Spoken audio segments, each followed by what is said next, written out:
കൂജന്തം രാമ രാമേതി മധുരം മധുരാക്ഷരം ആരുഹ്യകവിതാശാഖാം വന്ദേ വാൽമീകികോകിലം. ഹരേ രാമ രാമ രാമ ഹരേ ഹരേ, ഹരേ കൃഷ്ണ കൃഷ്ണ കൃഷ്ണ ഹരേ ഹരേ. ഹരേ രാമ രാമ രാമ ഹരേ ഹരേ, ഹരേ കൃഷ്ണ കൃഷ്ണ കൃഷ്ണ ഹരേ ഹരേ.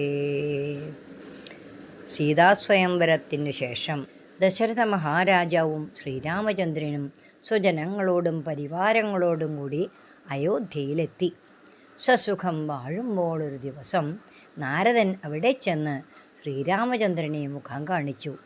സ്തുതി നമസ്കാരങ്ങൾക്ക് ശേഷം നാരദൻ ശ്രീരാമദേവനോട് അവതാരത്തിൻ്റെ ഉദ്ദേശമായ രാക്ഷസന്മാരെ ഉന്മൂലനം ചെയ്യുകയെന്ന കാര്യം സൂചിപ്പിച്ചു. അയോധ്യയിൽ രാമചന്ദ്രൻ അഭിഷിക്തനാവുന്ന പക്ഷം രാക്ഷസനാശം എങ്ങനെ ഉണ്ടാകുമെന്ന് ഒരു സംശയവും പ്രകാശിപ്പിച്ചു. അതിന് മറുപടിയായി ശ്രീരാമചന്ദ്രൻ വരാനിരിക്കുന്ന വനവാസം മുതലായവയെക്കുറിച്ച് നാരദനോട് പറഞ്ഞു. നാളെ വനത്തിനു പോകുന്നതുണ്ടു ഞാൻ, നാളീകലോചനൻ പാദങ്ങൾ തന്നാണേ. പിന്നെ ചതുർദശ സംവത്സരം വനം തന്നിൽ മുനിവേഷമോടുവാണിടുവൻ. എന്നാൽ നിശാചര വംശവും രാവണൻ തന്നെയും കൊന്നു മുടിക്കുന്നതുണ്ടല്ലോ. സീതയെ കാരണഭൂതയാക്കിക്കൊണ്ടു യാതുധാനാന്വയനാശം വരുത്തുവൻ. സത്യമിതെന്നരുൾ ചെയ്തു രഘുപതി ചിത്തപ്രമോദേന. നാരദനന്നേരം രാഘവൻ തന്നെ പ്രദക്ഷിണവും ചെയ്തു, വേഗേന ദണ്ഡ നമസ്കാരവും ചെയ്തു. ദേവമുനീന്ദ്രനനുജ്ഞയും കൈക്കൊണ്ടു ദേവലോകം ഗമിച്ചിടിനാനാദരാൽ. ആയിടയ്ക്കൊരു ദിവസം ദശരഥ മഹാരാജാവ് പ്രജകൾക്ക് വളരെ പ്രിയങ്കരനായ ശ്രീരാമദേവനെ രാജ്യഭാരത്തിന് അഭിഷേകം ചെയ്യേണ്ടുന്ന കാര്യം കുലഗുരുവായ വസിഷ്ഠനുമായി കൂടിയാലോചിച്ചു. അങ്ങനെ വസിഷ്ഠോപദേശപ്രകാരം അടുത്തൊരു ദിവസം തന്നെയായി വരുന്ന പൂയം നക്ഷത്രത്തിന് അഭിഷേകമംഗളം നിർവഹിക്കുവാൻ നിശ്ചയിച്ചു. സത്വരക്ഷണത്തിൽ മന്ത്രിയായ സുമന്ത്രർ അഭിഷേകത്തിനുള്ള ഒരുക്കങ്ങളെല്ലാം ചെയ്തു തീർത്തു. രാജീവസംഭവ നന്ദനൻ തന്നോടു രാജാ ദശരഥാനാനന്ദപൂർവകം രാജീവനേത്രാഭിഷേക വൃത്താന്തങ്ങൾ പൂജാവിധാനേന ചൊന്നതു കേൾക്കയാൽ കൗസല്യയോടും സുമിത്രയോടും ചെന്നു കൗതുകമോടറിയിച്ചാനുരൂപവൻ. സമ്മോദമുൾക്കൊണ്ടതു കേട്ട നേരത്തു നിർമ്മലമായൊരു മല്യവും നൽകിനാൻ. കൗസല്യയും തനയാഭ്യുദയാർത്ഥമായി കൗതുകമോടു പൂജിച്ചതു ലക്ഷ്മിയെ. നാഥേ മഹാദേവി നീയേ തുണയെന്നു ചേതസീ ഭക്ത്യാ വണങ്ങി വാണിടിനാൾ. ശ്രീരാമനെ യുവരാജാവായി അഭിഷേകം ചെയ്ത് വാഴിച്ചാൽ വനവാസവും രാവണവധവും നടക്കാതിരുന്നെങ്കിലോ എന്ന് ദേവന്മാർക്ക് പരിഭ്രമമായി. അവർ സരസ്വതീദേവിയെ മന്ധരയുടെ നാവിന്മേൽ കയറിക്കൂടിയിട്ട് അവളെക്കൊണ്ട് കൈകേയിക്ക് ദുരുപദേശം ചെയ്യുവാൻ പ്രേരിപ്പിച്ചു.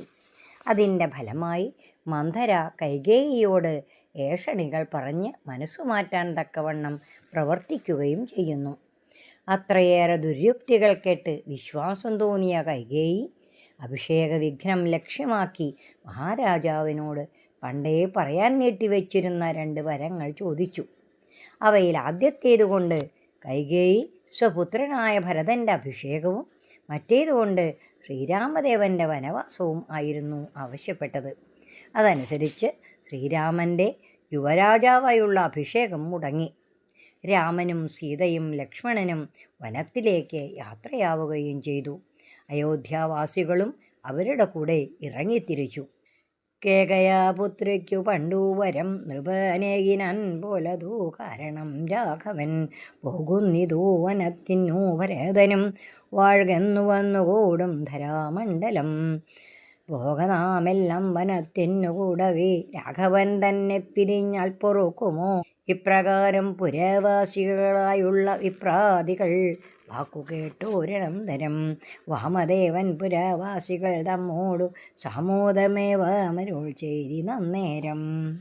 അയോധ്യാപുരവാസികളെല്ലാവരും കൂടി ശ്രീരാമചന്ദ്രൻ്റെ കൂടെ പോകാൻ പുറപ്പെട്ടപ്പോൾ വേദർഷിയായ വാമദേവൻ അവരെ രാമസീതാതത്വം ഉപദേശിച്ച് ബോധവാന്മാരാക്കി.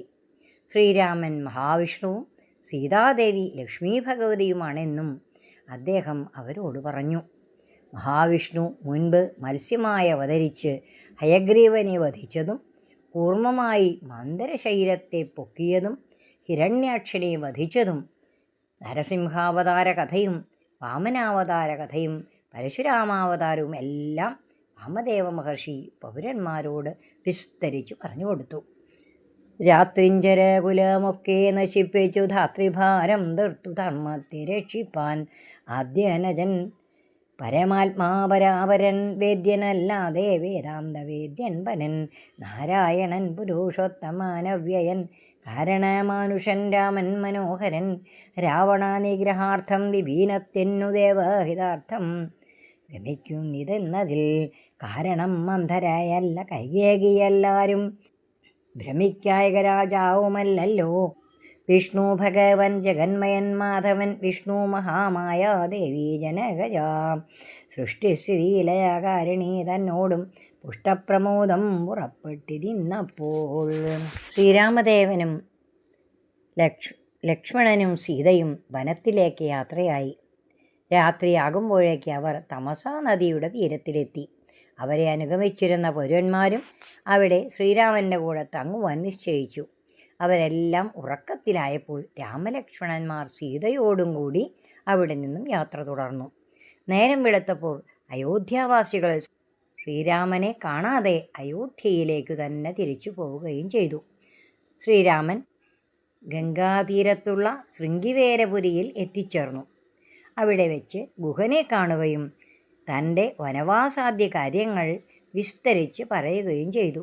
സീതാദേവി ഗംഗാമാതാവിനെ സ്തുതിച്ചപ്പോഴേക്കും ഗുഹൻ ഒരു തോണിയിൽ അവരെ ഗംഗാനദിയുടെ മറുതീരത്തിലെത്തിക്കുകയും ചെയ്തു. ഗംഗേ ഭഗവതി ദേവി നമോസ്തുതേ സംഗേന ശംഭുതൻ മൗലിയിൽ വാഴുന്ന സുന്ദരി ഹൈമവതി നമസ്തേ നമോ മന്ദാകിനി ദേവി ഗംഗേ നമോസ്തുതേ. ഞങ്ങൾ വനവാസവും കഴിഞ്ഞ് ആദരാലിങ്ങു വന്നാൽ ബലിപൂജകൾ നൽകുവൻ രക്ഷിച്ചുകൊള്ളുക നീ ആപത്തുകൂടാതെ ദക്ഷാരി വല്ലഭേ ഗംഗേ നമോസ്തുതേ. ഇത്തരം പ്രാർത്ഥിച്ചു വന്ദിച്ചിരിക്കവേ സത്വരം പാരകൂലം ഗമിച്ചിടിനാൾ. ഹരേ രാമ രാമ രാമ ഹരേ ഹരേ ഹരേ കൃഷ്ണ കൃഷ്ണ കൃഷ്ണ ഹരേ ഹരേ. ഹരേ രാമ രാമ രാമ ഹരേ ഹരേ ഹരേ കൃഷ്ണ കൃഷ്ണ കൃഷ്ണ ഹരേ ഹരേ.